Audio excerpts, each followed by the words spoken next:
friends. Welcome to another episode of the Long Distance Friends podcast. My name is Liv. I use this room that I record in. I call it the home studio, but I also use it as an office.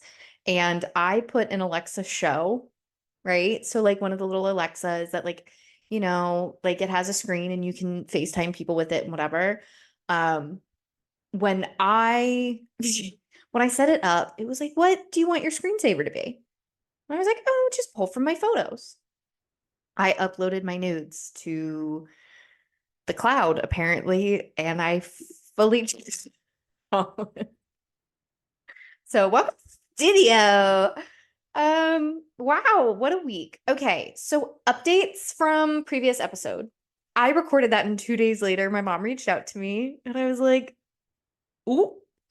She didn't apologize. And I did note that. But she, called me to give me some updates about a family member and was like, "So what's going on with you?" And I realized, I felt that like little girl who lives inside of me, who still exists, who, you know, wanted to be like, "Oh my gosh, I'm dating someone and work is going great and all of these things," or, "Hey, I'm struggling," and all that. But I was like, I don't feel like I know you well enough to do that, like you aren't consistent enough in my life to get that level of access to me and to who I am and what my experience is. And so that was kind of hard. And she was like, "Well, you seem kind of distant." And I was like, "Yeah, the last time you spoke to me, you said that you wanted nothing to do with me. Specifically, you said, I no longer wish to be in your life, but I wish you nothing but the best." And she was like, "Oh, that was my crazy." And I was like, "That wasn't an apology." Like, and then it ended with like, "Okay, well, you call me back. Like, you call me later." And I was like, "I'm not going to do that. Like, you're the parent. You should be the one who reaches out, right? Like, we haven't built this like parent child relationship that like I, as a child, go to you, right? Like, I don't have that with my dad either. The only time I call him is like something's wrong with my car, genuinely, things like that." Um, so yeah, that was a little awkward. I'm going to be covered in welts tomorrow. I can already feel them starting to form. That's amazing. Let me tell you about today. Today is Mother's Day, and I, like the big girl that I am, did text my mom and say, "I hope you have a nice Mother's Day," right? I did wish a happy Mother's Day. Um, Went on the most fun date Saturday night, and on Saturday night, so more updates to last week, right? The guy that I am seeing. I can officially say that I'm dating. Right? So exciting. So let me explain it. So we decided to go on a date. He took me to this like cute little putt-putt place that like each hole is like a different game. And it was so much fun, right? I had the best time ever. Side note, okay? You ready? So earlier in the day, he had texted me and was like, "Hey, I referred to you as my girlfriend to one of my buddies." And I was like, "Okay." And I was like, "So this can go one of two ways because I have already planned that 2 weeks from now, we're going to be going to hang out with a friend of mine. And I'm going to say to him, 'Hey, how do you want me to introduce you? Like, do you want me to say this is my boyfriend or do you want me to say this is the guy that I'm seeing?' Like, two different things. This is the guy I'm going on dates with, or this is my boyfriend, right?" So I I was not going to be like, "I wanted to ask you that. Like, I wanted to know," because that's how I am. And so my response to him being like, "Is that okay?" I was like, "Yeah, like I thought we already were doing that." And he was like, "Oh, okay, yeah." And we were at the golf place and he brought it up. And I was like, "Yeah, I mean, here was my actual plan because I have no chill. When people have looked at me, I don't think anyone has ever said, 'She is so chill.' Okay? Not once, ever, probably in a million years, right? So funny. Um, so that happened. And then while we were there, he was like, well, he had talked about wanting to do something on Sunday as well. And I was like, "I would love to do something on Sunday, but like, I am the type of person who likes to have plans well in advance. Like I like to know what is going on. It gives me time to like get an outfit. It gives me time to like really put in full-time effort into whatever the event slash occasion is. And so he had previously told me that he was doing something with his family for Mother's Day after church. And I was like, okay, like have fun with that. Cause that was my thing was he was like, let's do something on Sunday. And I was like, it is Mother's Day. So I don't think we're gonna do anything. And he was like, well, I'm doing this thing with the family. And I was like, he's not gonna invite me to do this and like go with his family. But also I feel like there's a chance that he does, right? I feel like there's a smidgen of a chance. And I was talking to somebody about it because I was like, I feel nervous about it, but also like excited. Because, like, obviously, you look forward to meeting someone's parents and someone's family, and that's exciting, right?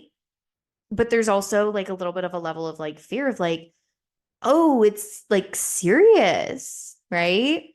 And I was like, he's not going to do this on Mother's Day. If I had a nickel for every time a guy introduced me to his family on Mother's Day, I'd have 2 nickels, which isn't a lot, but it's weird that it's happened twice. The first time, I didn't know it was Mother's Day. I didn't know it was Mother's Day. I just showed up and they were like, we're so glad that you could spend Mother's Day with us. And I was like, yeah, that's crazy. And his family told me they loved me that first time. And like in the moment, I remember it like being weird, but I also was like, oh, I have like a shitty family. So this feels nice. And then like very quickly after, I was like, oh, they don't know me. Like they don't know me at all. So it's really weird that these people are like, I love you. You don't know who I am.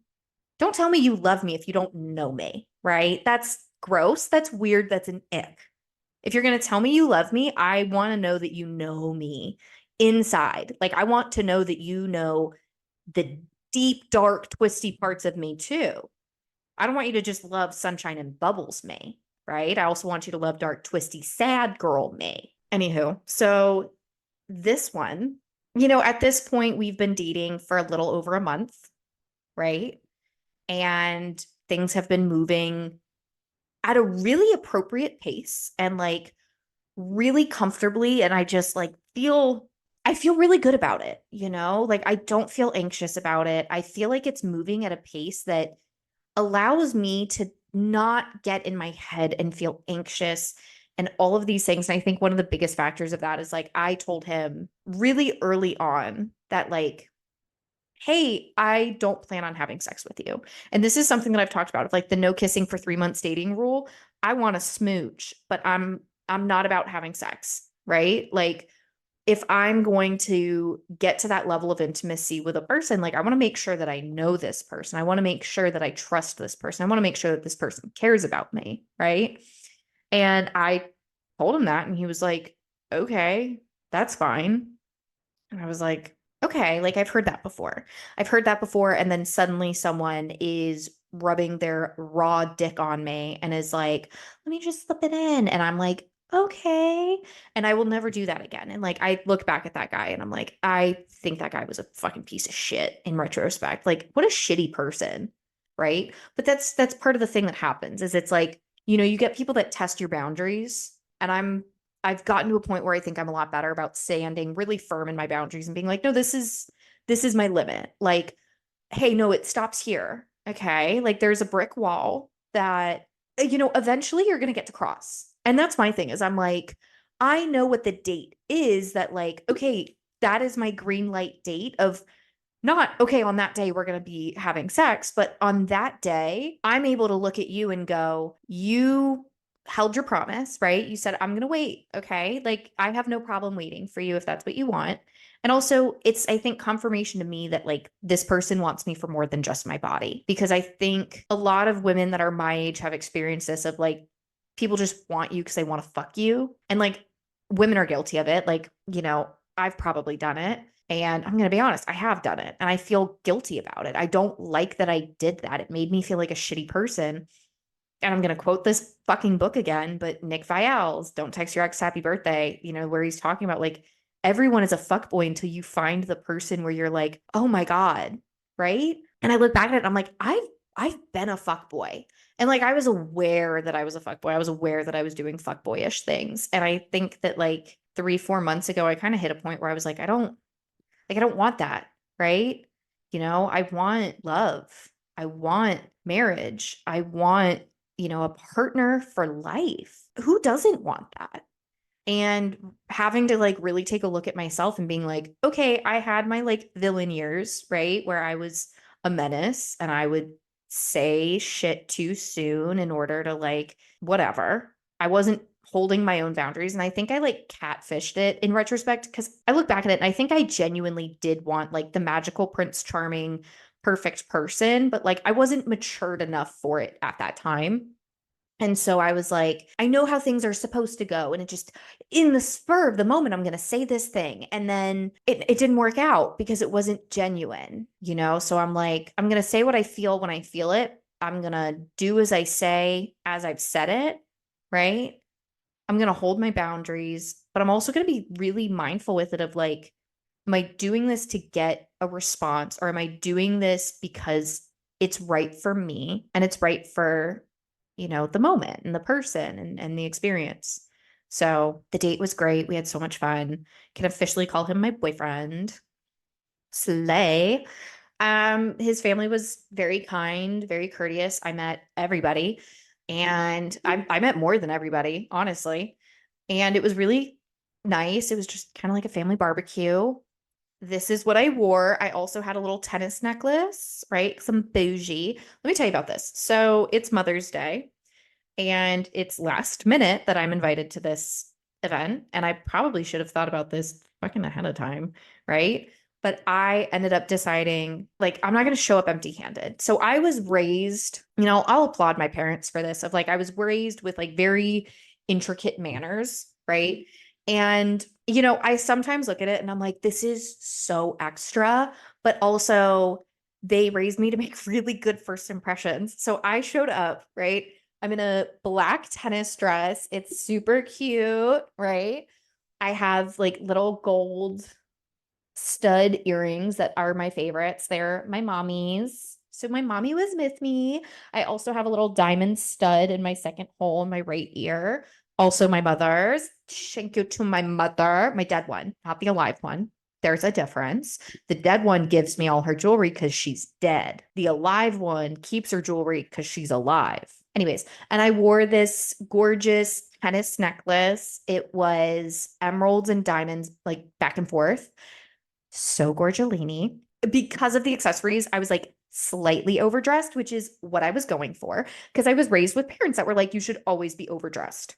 Like, you should be the most overdressed person in the room because you don't want to be the underdressed person. So right, like a normal fucking human being, the minute he said, you're invited to this family cookout, I'm like, what is the attire? I know that the only thing that I can control is my clothing. So what's the vibe? And he was like, casual. And I was like, right, like a t-shirt and shorts? Okay. He called his sister and was like, can you tell her what you're wearing? And she was like, I'm wearing jean shorts and a like shirt. Like it's casual, but like cute casual. And I was like, thank you. I needed a girl to answer this because God love him. Trail Mix is such a cutie patootie. He cleans up so nice, but he goes everywhere in literal hiking shoes with ankle high socks and whatever shorts he can find, like basketball shorts, khakis, doesn't matter. And like crazy printed long sleeve, like sporty activity long sleeve shirts and like baseball cap. I think he is the hottest person in the whole wide world. I could stare at him forever. He could wear like he wears the craziest shit and I'm like and no one can tell me that he's not the most attractive person in the fucking world. Not a fucking person, right? But I when you say casual and you dress like that, I don't I don't know how to equate that to my closet. Cause like I picked out this like really cute sundress that I have that I was like, I could wear this. So glad I didn't wear it because I would have been way, way, way, way, way too overdressed. Cause here's my thing. I don't want to be too overdressed, just enough, right? There's a difference. So I ended up washing my jean shorts this morning and they were like still damp. So I was like, I gotta find something else. And the shirt that I had picked out, I was like, this is probably not a great idea because it was like a cropped shirt. And one of my sisters, I had texted about it. And she was like, I wouldn't do it. Like I wore a bodysuit the first time I met my husband's family and it like was low cut and they still bring it up. So like dress moderately conservative. And I was like, perfect. And I am a tennis dress girly. I love Toots is in the studio. Sorry. For that interruption, but as we do, I think I've said that at least once on every single episode. So I wear this black tennis dress, so cute, so gorge, right? Perfect. I zhuzh it up with the jewels, the gold, the shiny stuff. I show up. Almost everybody is in dresses. So I appreciate that lesson of growing up. I also was taught you never show up somewhere empty-handed. If it is your first time meeting these people, you don't show up empty-handed. You bring something. You bring a bottle of wine, a candle, or flowers. It was Mother's Day. The appropriate options were candle or flowers. Okay. You always, always, always bring something. So I like the bougie bitch that I am, which like I've told him, I was like, I am bougie. I know that I'm bougie, but I'm like subtly bougie where I'm like kind of a frugal bitch on most things. And then I'm like, you know, I want to stay in the Palace of Versailles and all of these things. So I look up a florist because I was like, I'm not going to go get grocery store flowers. Like I want to do better than that. Like I actually like this guy. Things are actually going really well. And like I've never wanted to really make a good impression on someone's family the way that I feel the desire to make a good impression on these people. And like, I think about the fact that I've met people's families before and like I had never felt as nervous as I did for this guy's family. Like I almost threw up. I was so nervous. I was like, I don't want to fuck this up because I care. And like, what an applaud of like, oh my God, I care. I care big. Like, I really think this could go somewhere. And I want to make sure that, like, I want the buy in. I want to make sure that, like, if this person's family is important to them, I want to make sure that they get to see the authentic, true me. But I also don't want them to like be like, oh, she's a slob kebab, right? So obviously I had to get nicer flowers because I feel like that better shows who I am as a person. Like the type of gift that you give also shows who you are. Like I don't know you, so it's hard for me. Like I asked him, I was like, what is your mom's favorite flowers? I don't know. It's like amazing. So I got an arrangement and I wanted to get a bouquet that was wrapped in paper with a bow. And they had it at the florist that I went to. But here's the thing, I walked in and at first I was like, they have peonies. How could I say no? Like, there was that part of me that wanted to grab them. And I was like, I think maybe she would appreciate this. They were $150 for a vase of peonies. It was insane. So I did not get them. Instead, I got the wrapped in paper. It was a lot of like greenery and white flowers. There was chrysanthemums, roses, all sorts of different little things. And I was like, it's beautiful. It's gorgeous. Like, this is something that I feel proud to present to the family, the mother of the person who I'm dating, right? Like, hello, have you seen The Bachelor? When The Bachelor goes to the hometowns, he always brings the family flowers, right? Like that's a thing that you do. And I stand by that. So I brought it. She was like, these are gorgeous. And I was like, oh, thank you. Like, of course, like happy Mother's Day. So exciting, all the things. And she like put them in a vase, put them on the table that we were eating at. Somebody was like, these flowers are nice. She was like, thank you. Olivia brought them. And they were like, oh, that's interesting. And I was like, yeah, I did, right? They were the most expensive flowers I've ever bought in my entire fucking life, right? A bouquet of flowers, they were $42. And like, here's the thing. I get that somebody's going to listen to that and they're going to be like, that's nothing. I have historically bought the like $3 bunch of flowers and just made my own arrangements, right? So like I've never paid more than probably $10 for flowers total. So that was an investment for me. And like the way that I look at it was like, yeah, if I'm putting my best foot forward, like why wouldn't I also like money is energy. I'm putting energy that I care into this. So I'm developing. It was fun. It was great. I think it went well. They didn't interrogate me, which I thought was interesting. kind of good. They also didn't like shove down my throat like everything about their child. It was just like, hey, like you're just here. Like just hang out and like do your thing, whatever. And I followed him around like a puppy for a little bit because I was like, I don't know what to do. And, got asked like, oh, what are your hobbies? And I was like, I don't know. And I got asked that right out the gate. And I was like, I want to throw up. Honestly, I'm so nervous right now. And you're asking me what I do for fun. And I said bird watching, which is true. I love like observing nature and just like I have a bird feeder in my backyard and I like to keep track of the birds that come to the bird feeder. I have a lot of fun with it. But as a 24-year-old woman standing in someone's home and being like, I like to watch the birds. I work house. I work on my house. Like it felt like the equivalent of like, the meme that goes, I have purse. That's how I felt. That's how I felt. And it was a little awkward. Side note, Tortured Poets Department. Can we give it a round of applause? And I want to break into talking about the Eras Tour. Okay, so let's finish with this family, right? It was so fun. It was great. They are a very beautiful, kind family. And I look forward to maybe spending time with them in the future. I don't know, but it was a fun time.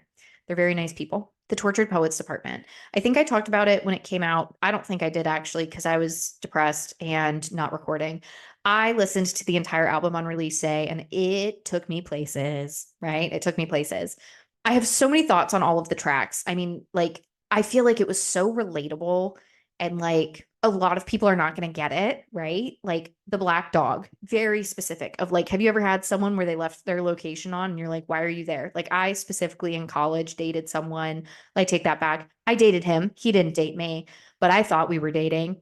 And so therefore slept with other people all the time. And I was like, he's cheating on me. And I just stayed because I was fucking stupid.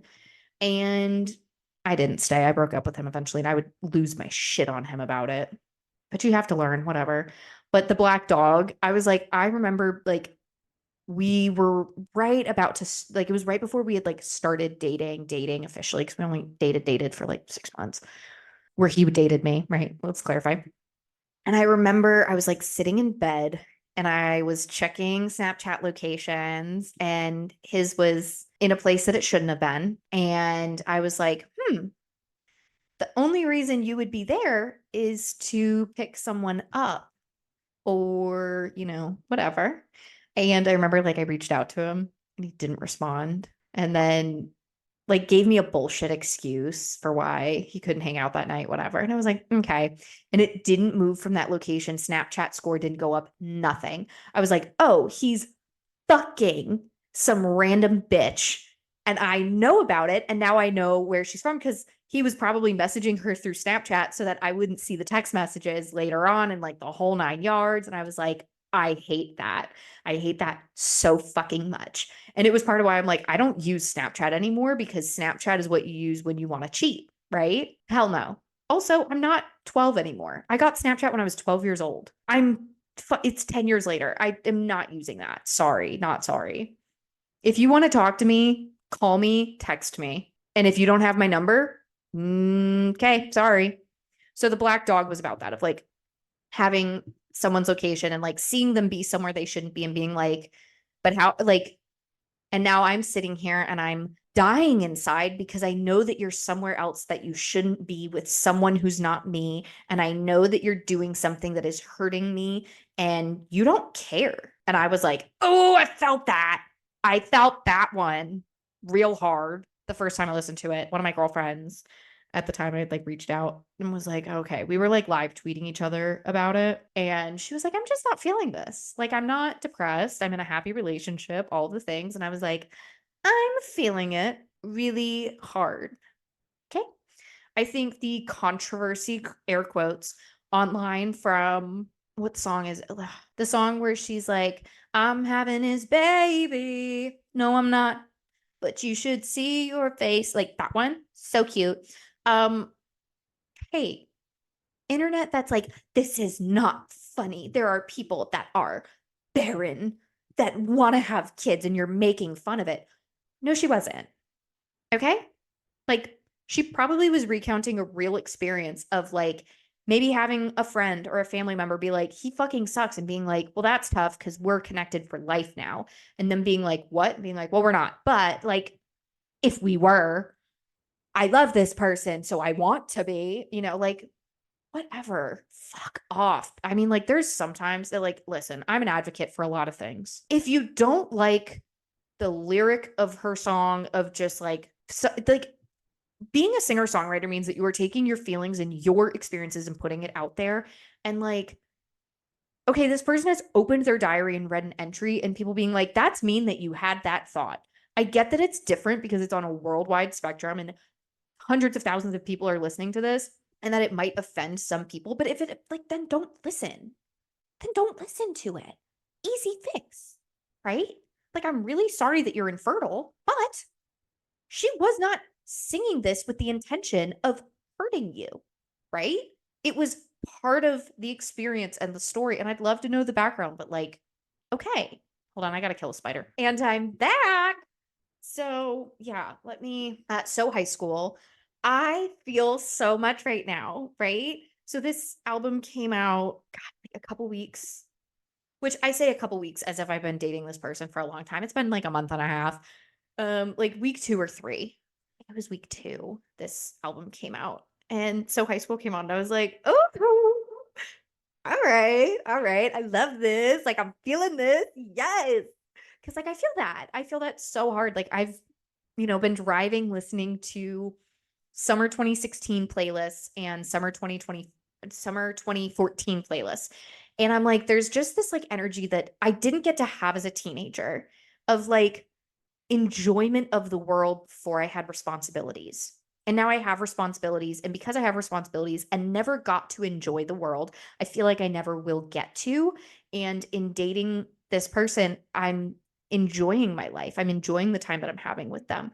And I'm like, I feel like I'm enjoying my life for the first time. I'm also on an antidepressant now. Boo, boo, boo, boo. Shout out Wellbutrin. So that also might have an impact, right? We're taking medication. Medicine babes, raise your hand. Woohoo. And yeah, so high school I love, and it's just fun and it's silly, and like, who doesn't want to feel like that, like there's such a magic that comes with young love. And I think about my first love, and I thought this guy hung the moon, and I just, all the things that I look back at it now and I'm like, the way that I feel love has changed so much. But like, I never would have been able to like have those experiences that I fantasized about with this guy, of like, he couldn't take me on dates, right? He couldn't, take me to the movies and hold my hand and kiss me in the back seat of the car. And now I'm dating someone who, I go on a walk with and dances with me in public and in my kitchen, and kisses me when nobody's looking, and squeezes my hand under the table when people are looking, and like all of these little things that I'm just like, how exciting. I think that new love, new liking, new relationships, they all fall into that bucket of like, they all have this magic that you really only get there. And I will say, I do think that there's also a really, really great, more like matured and comfortable, safe element that comes with like time in relationships that you don't get early on. Because early on, there's also a lot of anxiety of like, I'm going to be so fucking for real right now. I could not get him out of my house fast enough this morning. He spent the night after our date. Again, we're not having sex, just in case you were wondering, but he spent the night. And this was the first time that we got to like just hang out and like snuggle in bed and make breakfast and have a lazy morning. Mind you, we knew that like, okay, I gotta get ready by a certain time so that I can be there by noon, because you're telling me that it starts at noon and you've got to go home and you've got to, all the things. And I around like 10 o'clock, I was like, I've got to start getting ready, because like I've got to leave in like an hour. I need to shower. I need to recurl my hair. I learned how to curl my hair using a curling iron. I'm 24 years old and I didn't know how to curl my hair with a curling iron. And I just picked it up and like guessed, and it did worked. I think I've just watched enough people curl their hair on the internet to like just be like, okay, like done. But it looks like shit now because he braided my hair while I was there, which is another. All right. You want to talk about fanny flutters? he just walked up behind me and started like massaging my neck, which I was like, your mom is staring at me right now. Like, is your family like okay with this type of thing? Like, I don't know. Cause my family would be like, right? Cause they're anti PDI. And he like started kind of like sectioning my hair into thirds. And I was like, what are you doing?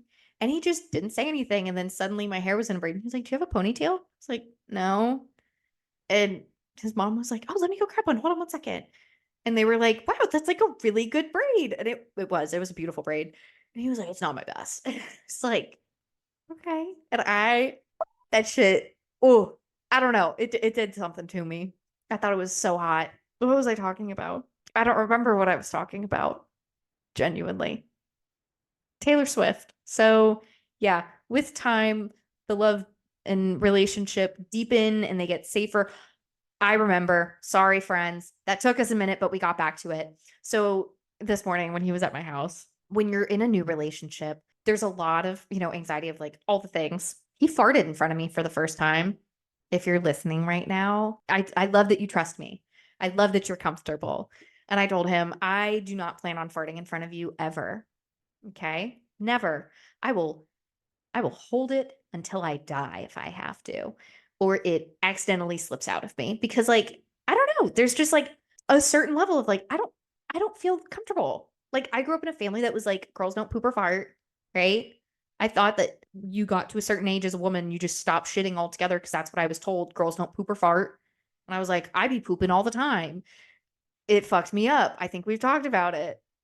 Anyways, he's like lollygagging leaving and is like, no, but I want to like dance with you and like play in the kitchen and like all the things. And I felt it crumbling and I was like, I have to shit so bad. And I haven't shit in 2 days. And I was like, you've got to leave. You need to leave right now. I was like, why? I was like, because I got to take a shower. I got to get ready. Got to do my makeup. I've got to do the whole thing. Right. And like, you've got to go home. You've got things you have to do. And he was like, you're right. Whatever. I'm like talking to him as he's leaving. He's tying his shoes, whatever. And I'm like, I'm about to shit my pants. I, I thought I was going to shit myself. Truly, truly. And the minute I was like, okay, goodbye, I slammed the door shut and sprinted for my life because it's brand new. I can't poop or fart. Okay. He can't know that I function like a normal human being. There's an there's an air of mystique. So I will say I'm about to get my period. So I can't talk about how I look right now because I looked at my ankles today and I wanted to have a full blown meltdown. And I can't tell if it's water retention or what, but I feel like I look like a swollen balloon right now. Hate it. But I started Wellbutrin and the past couple days I've been like, I'm really sweaty. Like I'm out in public and my armpits are like drenched. Like I'm having beads of sweat dribbling down my like I literally was sitting there like wiping my armpit sweat into my moisture wicking dress because I was like, it's just my armpits. It is just my armpits and they're so sweaty. And here's the thing, it's 60 degrees outside. I shouldn't be sweaty. Like I have no reason at all. And I was like, that's crazy because the past couple years, I've not been like, unless it's really hot outside, I haven't had this issue of sweating. Like the past 3 years, like as a kid, I was such a sweaty kid. In college, I was so sweaty, all of the things. And I was like, is it the medication? And I like Googled the side effects of Wellbutrin and excess sweating is one of them. And I'm like, okay, so great. So this makes me feel like I am not as anxious. It helps me overcome a lot of mental barriers and like all of these things. And it's such a great tool, but it makes me so sweaty. Fuck. I'm going to keep taking it, but fuck. Shit. You win some, you lose some. So, so that's that. Back to Taylor Swift. Let's talk about the Eras tour because I can talk about it here, right? We love it. So some of the songs were removed. And I thought there was some great discourse online where people were like, it makes sense now. Like the theories of like, oh, she's going to change the show. Like, why would you film it and put it on a streaming platform if you still have a full year of tours left? Like, you're going to be performing this over and over again. And you just gave it to me at home that I can access with my subscription. That's weird. She changed the fucking tour. And I love it. I love it so much. So we have a Tortured Poets department set. She removed a bunch of songs. She combined Folklore and Evermore, which makes sense. Honestly, I mean, they are like a joint album, in my opinion. So I think it works really well. The Tortured Poets department set is so fucking good. The memes about Travis Kelce being a boy with a friendship bracelet and a dream 10 months ago, and now having his own performance on the iconic Taylor Swift Eras tour, because So High School is about him, and she includes So High School in the performance. It's so crazy. I love it. It's amazing. And I'm like, honestly, she goes, good for her. And I was talking to a girlfriend while I was listening to it, where it was like, when I heard I Can Do It With a Broken Heart, that was like, I played that on repeat for days. But I was thinking about it and I was like, Taylor had talked about how after the tour, like after a performance, she lays in bed and does not get up except to go to the bathroom and has to have food brought to her and like all that for a full 24 hours, just doesn't get out of bed. And then they were like, oh, so now she's dating Travis. And like the day after the tour, she's going, you know, to the zoo. And I was talking to somebody about it and I was like, oh my God, like she was depressed. Of course. She's not going to tell this interview like I'm fighting for my life because my mental health is in the drain because the man that I loved for 6 years, who I've given my youth to and my life to and who I built a life with, just like this just ended. Of course she was depressed. Of course she needed to rot.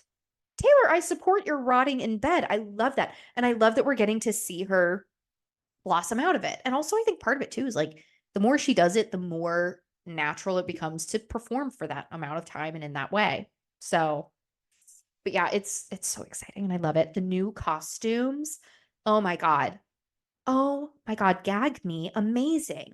The 1989 outfits are so cunty. They're so good. They're two colors, they're different shoes. I mean, it's so fun. And I think that's something that I really love about Taylor Swift is like I feel fun with like her music and the girlhood that it connects me to. And I, last summer was so deep in it. And I'm like, and I'm gonna keep being because I love it. And it makes me feel connected to my girlhood. It makes me feel connected to like other women who've had similar experiences. So I think that's amazing. I don't have anything else. I had stuff that I wanted to talk about, but Taylor Swift was most of it. So, I love you all so much. Thank you for being here. Thank you for supporting. Don't forget to like and subscribe. You can check us out everywhere at Long D Friends Pod. You can email us at longdfriendspod@gmail.com. Leave in the comments below if you want to have I don't know, should I interview this guy? We'll wait. We'll wait a bit, but he does want to be interviewed. So, all right. Love you guys. Bye.